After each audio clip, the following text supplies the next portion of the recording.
Então, eu acho que perguntar o que a China pensa é uma discussão muito complicada, porque em outros países a gente tem partidos que categorizam certos pensamentos. Na China a gente tem apenas um partido, então é mais difícil enxergar as opiniões diferentes dentro desse partido. E é um grande risco pensar que, como só existe um partido apenas, que por causa disso também só existe uma opinião, né? Existem várias opiniões dentro da China. Eu diria que eu posso identificar 3 linhas de pensamento. O primeiro é realista radical, mas é concentrado no exército chinês. O segundo, realista pragmático, no Ministério de Assuntos Exteriores. E os liberais, que, ao meu ver, têm pouquíssima influência neste momento no desenho da política externa. Então, a política externa chinesa realmente ela fica no meio entre os realistas radicais e os realistas pragmáticos. Então, 3 aspectos que são importantes. O primeiro, ao meu ver, é uma confiança, uma alta confiança na própria capacidade e a certeza que a civilização chinesa vai voltar a essa situação preponderante que ela tinha por muito tempo. Várias pessoas já mencionaram em mandarim a palavra China, Chongguo, significa o reino do meio, e eu vejo isso com chineses mais jovens. É muito interessante, uma perspectiva realmente que a China vai fazer de novo, vai ser o centro do mundo. E é interessante quando, nas entrevistas com pesquisadores chineses, quando você começa a falar, olha, eu sou pesquisador de países emergentes, Brasil, Índia, China. Então, eles já falam, peraí, a China não é um país emergente, somos reemergentes. Nós não somos o Brasil, nós fazíamos parte dos países principais por muito tempo. E o que eu acho interessante é que a dominação dos países ocidentais é visto na China como uma piscada na história da civilização chinesa. Isso não vai ser, ao longo da história da civilização chinesa, uma época muito, muito importante. E agora, por causa, por exemplo, da Olimpíada, por causa da crise financeira nos Estados Unidos, às vezes essa certeza da própria superioridade se manifesta um pouco como arrogância também.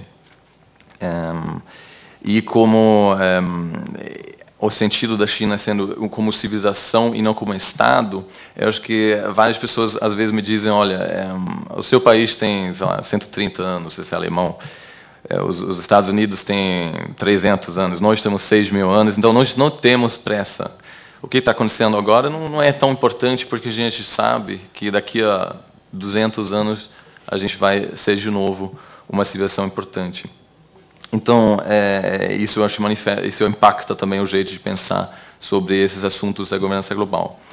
O segundo aspecto importante, eu acho que é uma insegurança muito grande em questão à estabilidade política interna. Tudo que a China faz tem a ver com esse tema. Os líderes do Partido Comunista agora consideram que a China precisa de um crescimento anual de 8% por ano para manter a legitimidade do sistema unipartidário. A economia está crescendo, ao mesmo tempo a gente tem desigualdade muito grande, uma concentração extrema de poder e um grande problema de corrupção no Estado. Tem 45 milhões de funcionários públicos. Eu acho isso deve ser uma estratégia do Lula quando as pessoas criticam ele, dizendo que ele contratou muitos funcionários públicos. Ele deve dizer, olha, na China tem 45 milhões, então a gente ainda está longe disso, né? Então, mas, enfim, então, nós temos 250 incidentes de protestos em massa por dia na China, ou seja, 100 mil por ano. Então, tem um grande perigo, uma grande preocupação que o Estado chinês vai implodir. Então, é a prioridade número 1, e o governo evita tudo que pode pôr em perigo essa estabilidade. Essa também afeta questões como direitos humanos. Quando eu converso com jovens pesquisadores da China, eu falo, mas direitos humanos e participação política não são temas que são importantes para vocês? Eles dizem sim. Os direitos humanos e a participação são importantes, mas não são indispensáveis. O que é indispensável agora é a estabilidade do Estado. Então, tudo é subordinado a esse tema. E interessante é que a Rússia, o exemplo da Rússia é visto como um lembrete que a participação política ela é muito perigosa. Então, a interpretação da história russa dos últimos 20 anos é que a Rússia se abriu, a Rússia democratizou, a economia russa, por causa disso, piorou muito. E agora o Putin, de novo, tem uma abordagem mais autocrática e, como consequência, a economia russa está crescendo de novo. Ou seja, isso sendo a explicação do ponto de vista da China. O terceiro aspecto, acho que é o conflito dentro da China entre a identidade de país em desenvolvimento e a identidade de país desenvolvido.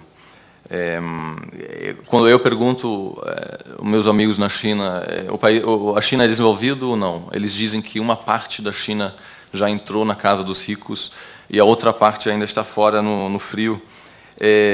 Então, existe um alinhamento ideológico, eu acho que é uma política sul-sul, mas por causa dessa crise da identidade, eu acho que a China é muito mais pragmático em comparação com o Brasil. Eu vejo a política externa brasileira muito mais ideológica, muito mais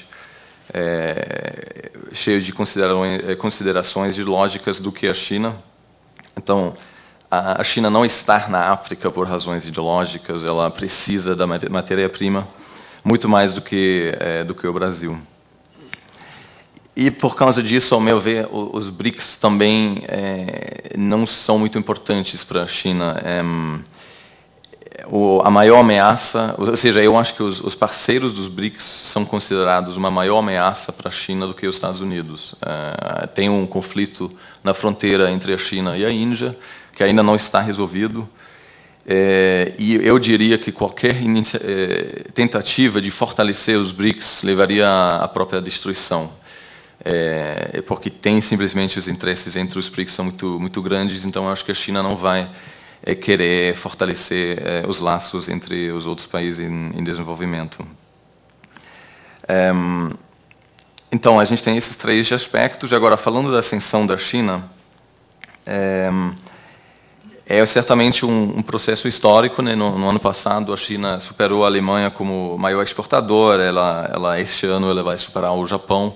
Em 2025, ela supera os Estados Unidos como maior potência econômica do mundo.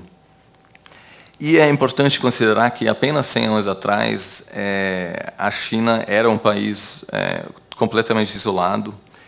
E isso, eu acho, cria perguntas fundamentais sobre a questão da governança global, porque a China não tem uma tradição de pensar sobre assuntos globais. Eu tive, no ano passado, uma conversa com um professor na China e conversamos sobre temas da política internacional, e eu mencionei a expressão governança global várias vezes. E no final da conversa, na porta, ele virou para mim e falou: olha, quando vocês, europeus e americanos, falam de governança global, o que vocês querem dizer com isso? Então, existe claramente, assim, é um tema importante, mas a China ainda não está, ao meu ver, nesse estado de discutir esse tema diariamente. Não é um assunto, ou seja, a discussão abstrata do tema da governança global ainda não existe tanto na China como aqui no Brasil ou nos Estados Unidos. Então, as perguntas, quando